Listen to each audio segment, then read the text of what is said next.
Tô ficando ousado. Já fiz vídeo na rua, já fiz entrevista dentro de casa, agora vou fazer entrevista na rua, com Zé Almeida Júnior, vencedor do Prêmio Sesc de 2017, com o livro Última Hora.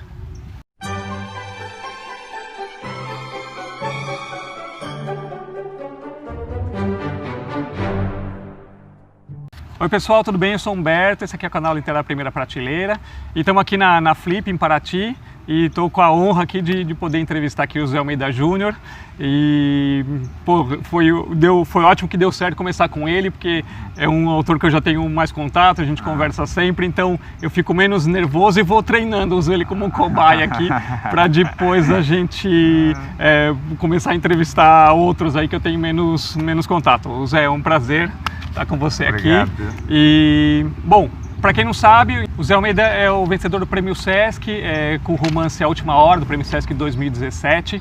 Um livro que a gente leu no Clube de Literatura Brasileira Contemporânea.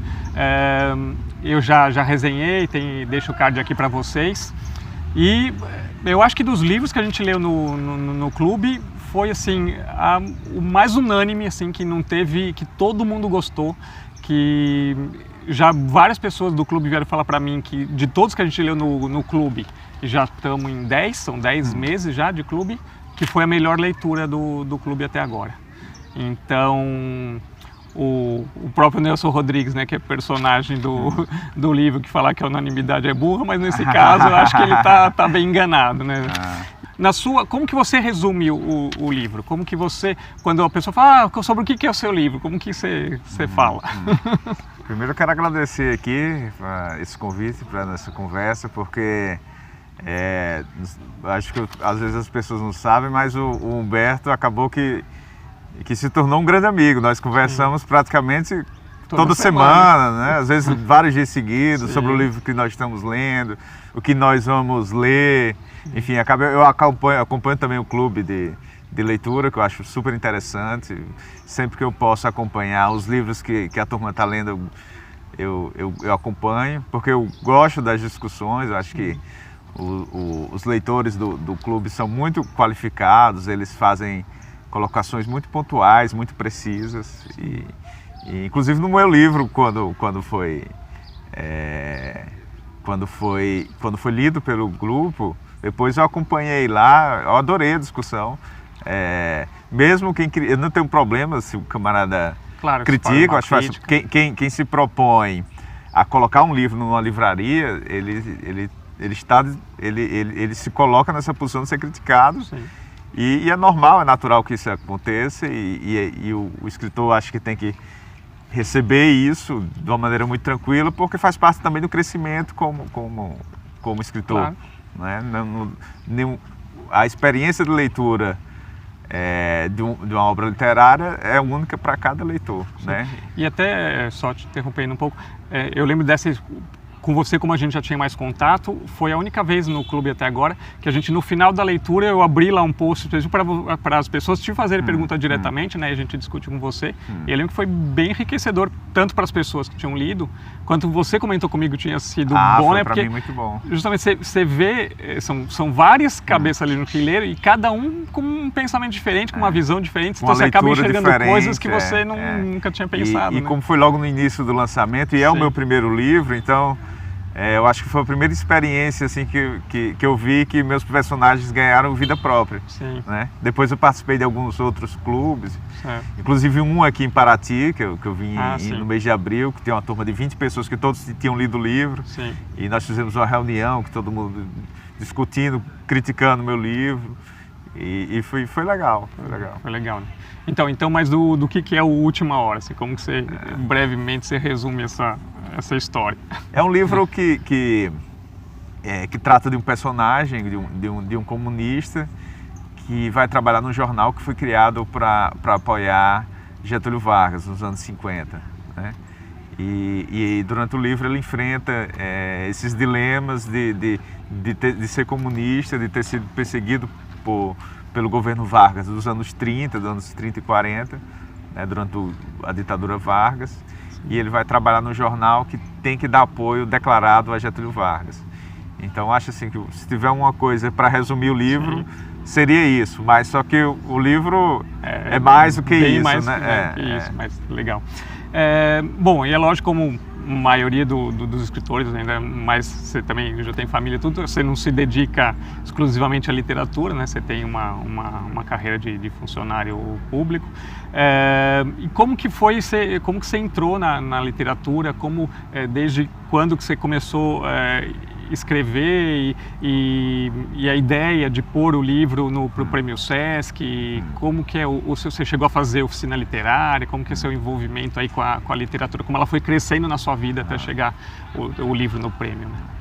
O desejo de ser escritor vem desde da escola, do segundo grau, ensino médio, mas eu acabei que tomei outro caminho, né? Claro. Até para ter uma estabilidade financeira, eu precisava ter dar um suporte, ajudar meus pais, claro. Enfim. E aí eu fui para a área do direito. Sim. Depois de alguns anos, eu já estava acho que com uns 5 anos de carreira, morando em outra cidade, morando em Brasília. E aí eu já tive meu primeiro filho, e aí eu pensei, agora está na hora de eu me dedicar àquilo que eu quero fazer. Estabilizou agora. E aí eu decidi começar a escrever. Mas, assim, eu não fui por esse caminho que a maioria das pessoas fazem, de fazer cursos, estar no meio. Tá. Até quando saiu o resultado do prêmio lá em Brasília, o meu literário, ninguém me conhecia. Né? Então foi uma coisa assim, uma surpresa, porque eu não costumava nem frequentar os eventos, que eu me sentia assim um pouco deslocado, sabe?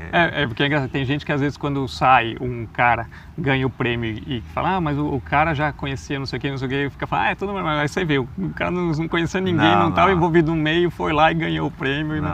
E é uma surpresa grande, né? E assim, como que foi? Bom, primeiro, como você recebeu essa notícia, né, de ganhar o prêmio? E o impacto, né, do prêmio aí na sua vida e nesse início de carreira aí de escritor. Eu faz um pouco mais de um ano, está fazendo agora. E aí o Henrique acabou de dar uma entrevista no Sem Censura contando como foi a ligação dele para o ganhador agora de 2018. Sim. E aí sempre que ele conta essa história, a emoção vem de novo, né? Porque eu já estava escrevendo há uns 5 anos, mais ou menos. Não tinha nada publicado, eu abdicava de muita coisa da minha vida para me dedicar a escrever. Perdi alguns momentos com meu filho, que eu poderia ter me dedicado mais, e não tinha nada materializado. E aí quando eu recebi a ligação do Henrique e ele disse, você a partir de hoje sua vida vai mudar. E aí eu nem levei muito a sério, porque assim, não caiu a ficha.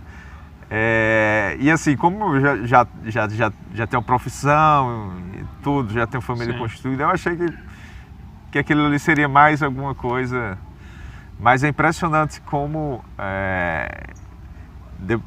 quase um ano faz um ano agora que eu recebi o resultado, como eu cresci como escritor, como leitor, como pessoa, porque o prêmio me proporcionou um convívio com essas pessoas, com esses escritores, gerou também responsabilidades de acompanhar quem faz os lançamentos, acompanhar os ganhadores de prêmios, e ser mais crítico também com o meu próprio texto, né? Então assim, eu fui criando uma casca, até a participação de eventos com críticas que eu recebi do livro, né? Eu recebi muito bem isso aí, que eu acho que é um processo de construção como escritor. Então acho que eu ganhei uma casca muito boa, né? E você vê, você não tinha envolvimento nenhum no mercado, aí você é jogado no meio dos leões, né? E esse negócio de ficar viajando em eventos, ouvindo opiniões, você vai crescendo como escritor e como pessoa. De repente, né? Assim, acontecem as coisas que não dá nem para imaginar. Por exemplo, recebi um convite para fazer uma mesa com o Antônio Torres. Ai meu Deus, prêmio na base. Antônio Torres, De repente eu estou indo para o interior do Espírito Santo, e quem divide o carro comigo é o Carrascosa. Então, assim, acontecem essas coisas assim que marcam muito. E você estava falando, né, você falou assim da abdicação até de momentos com a família para se dedicar ao livro. No seu caso, assim, eu acho que é uma dedicação ainda maior por ser um romance histórico, né? Então, porque não é lógico, todo romance você acaba tendo uma pesquisa para escrever os personagens, para desenvolver os personagens, mas no seu caso você está mexendo com a história do Brasil, né?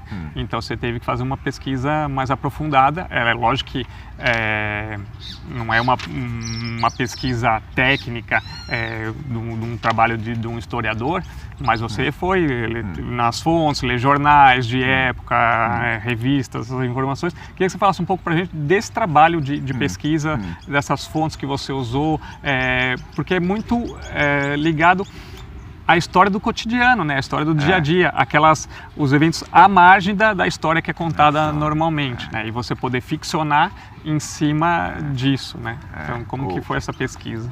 Eu acho que o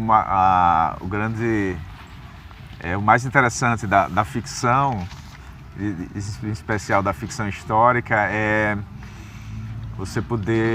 o escritor poder retratar temas do cotidiano, de fatos históricos que aconteceram, e o reflexo disso nas pessoas, né? Na família, dentro da família, na relação de pai e filho, marido e mulher, de companheiros de trabalho.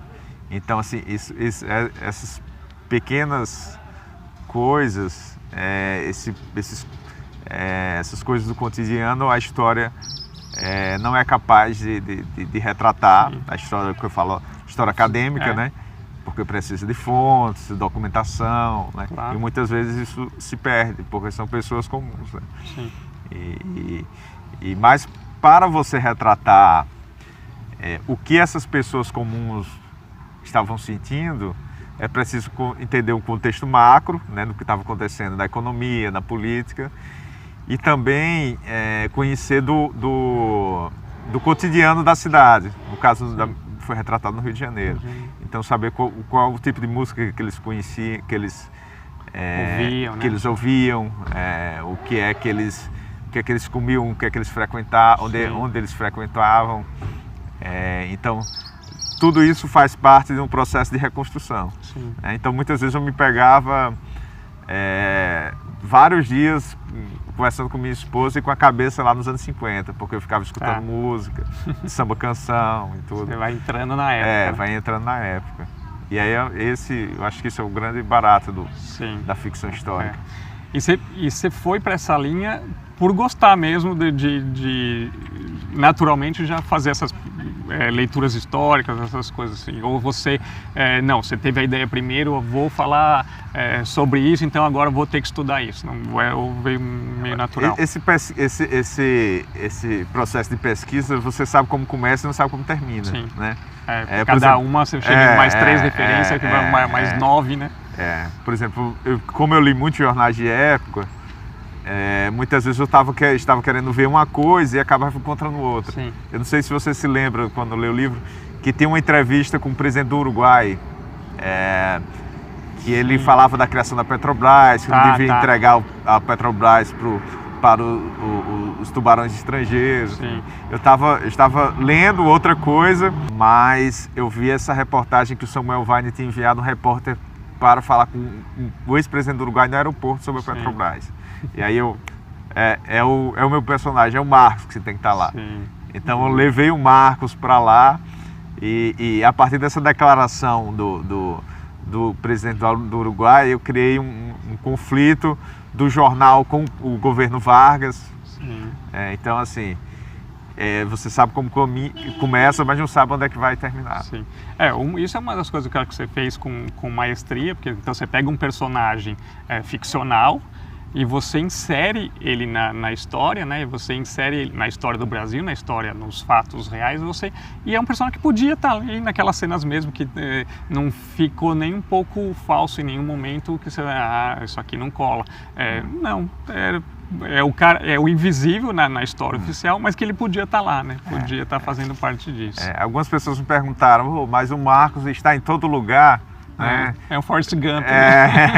Ele está lá dentro do Palácio do Catete no dia que o presidente se mata. Sim. Uma pessoa me perguntou isso uma vez, aí eu disse, tinha um repórter da Última Hora lá, foi um dos primeiros que viu, né? Ele não era o Marcos, mas poderia ter sido o Marcos. E a ficção é muito isso, é a verossimilhança. Não é o que aconteceu, mas é o que poderia ter acontecido. E porque, na verdade, na vida real, a realidade às vezes é tão doida que ela não pode ser posta no livro porque ninguém vai acreditar, né? Às vezes a realidade ela tem menos crédito, assim, você contando, do que na ficção. E na ficção você não pode pôr isso. Porque eu já vi gente de escritor de falar assim, principalmente oficina literária, o cara escreve no livro e fala, não, mas isso aconteceu de verdade. Aí você fala, aconteceu de verdade, mas no livro ninguém vai acreditar, não faz assim. Tem que fazer sentido, né? Você tem que construir de uma maneira que você não perca esse pacto, né, com o leitor, né? E assim, eu sei que antes do Última Hora você já tinha um outro livro escrito, né, que já estava até com um agente literário, né? E acabou, é lógico que aí o Última Hora ganhou o prêmio, ele acabou passando na frente, mas esse outro romance você pensa ainda em publicar, né? Penso. E é uma história bem legal, assim, pelo que eu sei também, que eu já fico curioso. Então, se você quiser contar um pouquinho de como que é esse livro que você já tem escrito. Esse livro partiu, eu sou um grande... Eu acho que a maioria dos escritores brasileiros são um pouco filhos do Machado de Assis, né? Se você for perceber, todos os meus personagens tem um pouco de Brás Cubas, aquele mau caratismo, aquela simulação. E eu acho que o escritor brasileiro tem muito de Machado de Assis. E aí eu resolvi escrever um livro, uma ficção sobre a vida de Machado de Assis, né? E aí pesquisando a vida dele, a biografia, eu encontrei com a história, eu deparei com a história de Carolina, que é a esposa dele, que era uma portuguesa, morava no Porto, e ela estava com quase 30 anos quando deixou Portugal e foi morar no Brasil. E ela veio ao Brasil, veio com um músico que era reconhecidamente boêmio, que era o Arthur Napoleão, e veio para cá sem ter o único familiar que ela tinha, que era o irmão dela, o Faustino, que era amigo de Machado de Assis, mas que era louco. Né? E eles se conhecem e eles se casam. O irmão dela morre antes, inclusive, do casamento de Machado de Assis com Carolina. E quando os biógrafos de Machado de Assis nunca conseguiram esclarecer por que ela veio, né? Como é que ela veio, em que circunstâncias ela veio, porque ela era uma família católica, né?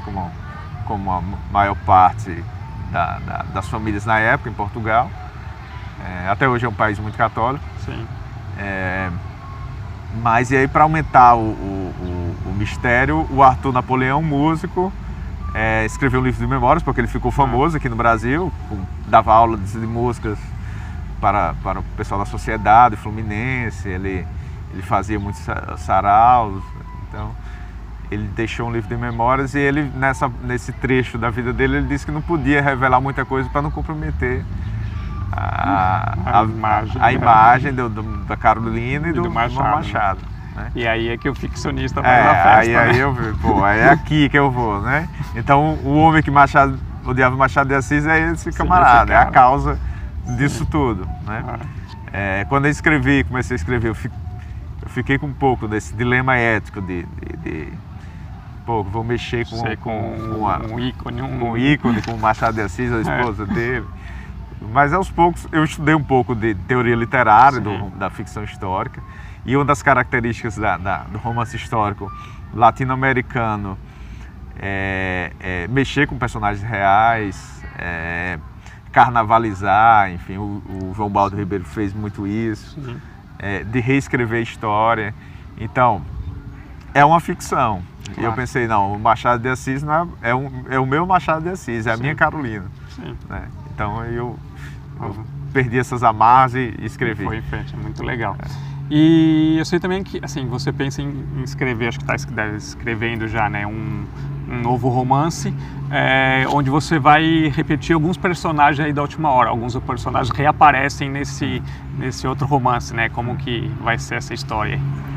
Eu pensei em escrever, já estou escrevendo um livro que Marcos, que é o protagonista de Última Hora, e o Nandinho, que é o filho dele, reaparecem no livro. Ele não é a continuação, é um novo contexto.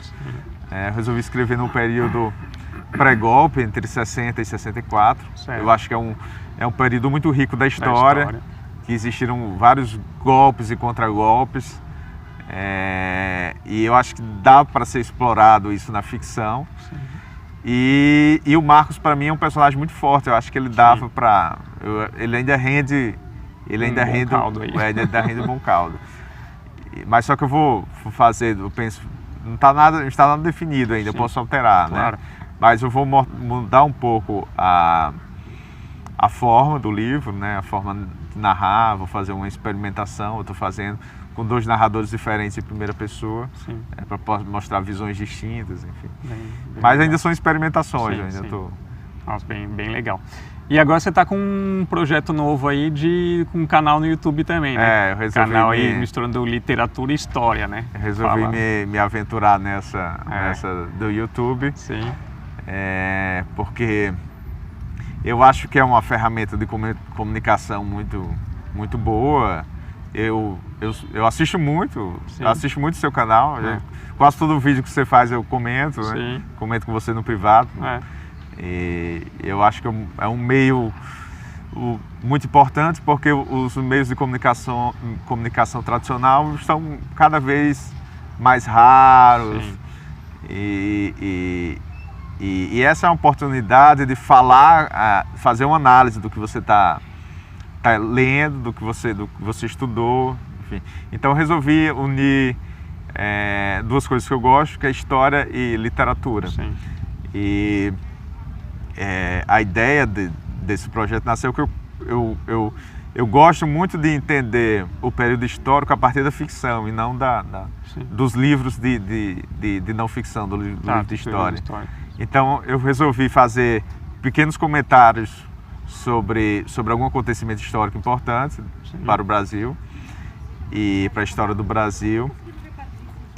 Mas não é nada científico. Acho que desde o meu início eu já informei que a proposta era essa. Era para falar sobre forma geral, genérica, né? Como o YouTube, na verdade, normalmente é para isso mesmo. A gente vai falar de uma forma mais informal, como a gente fala dos livros também, né? E para tentar despertar ali a curiosidade para a pessoa conhecer um pouco da história do Brasil através dos livros e também da ficção.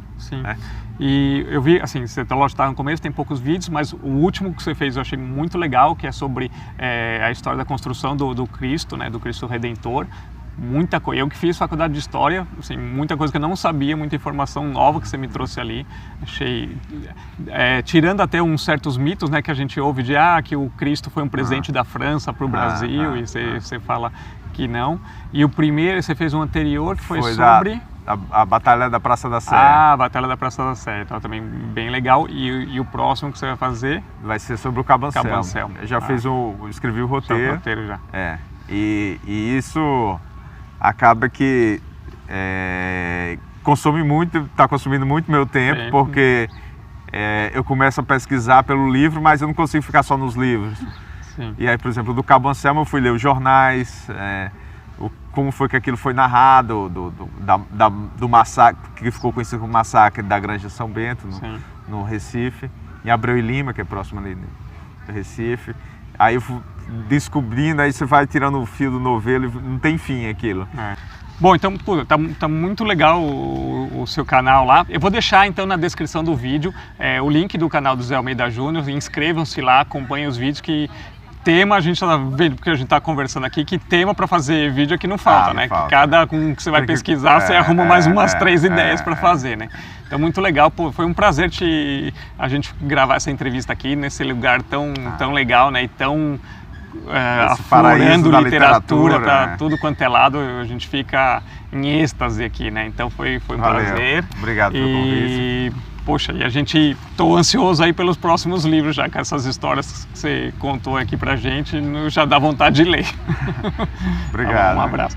Pessoal, espero que vocês tenham gostado, então visitem lá o canal do Zé Almeida e deixa o joinha aí no vídeo, divulgue esse vídeo aí para quem vocês puderem e até a próxima. Um abraço.